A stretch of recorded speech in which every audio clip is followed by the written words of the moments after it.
Hello welcome back to family birdies cocker channel. So మీరు ఇప్పుడు చూస్తుంది వచ్చేసి వైదీశ్వరం టెంపుల్.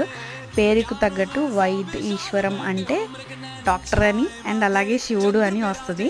సో ఇక్కడున్న శివుడికి దండం పెట్టుకుంటే మనకున్న రోగాలన్నీ నయం చేస్తారు అని నమ్ముతారు.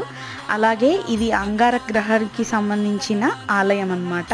ప్రతి గ్రహానికి స్పెసిఫిక్ ఆలయాలు ఉంటాయి కదా, అట్లాగే ఇక్కడ ఆ ఫ్రంట్లో శివుడు అమ్మవారు ఉంటారు. కొంచెం బ్యాక్ సైడ్న అంగారక విగ్రహం ఉంటుంది ఒకటి.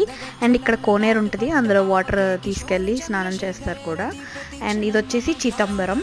సో చిదంబరం గురించి నేను పెద్దగా చెప్పాల్సిన పని లేదు, అందరికీ బాగా ఐడియా ఉంది. నటరాజస్వామి టెంపుల్.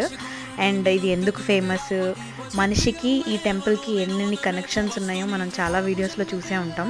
సో అక్కడికి వెళ్తే చాలా హ్యాపీగా అనిపించింది. అంతేనండి video. Please subscribe to family birdies cocker channel. Bye for now, see you in the next video.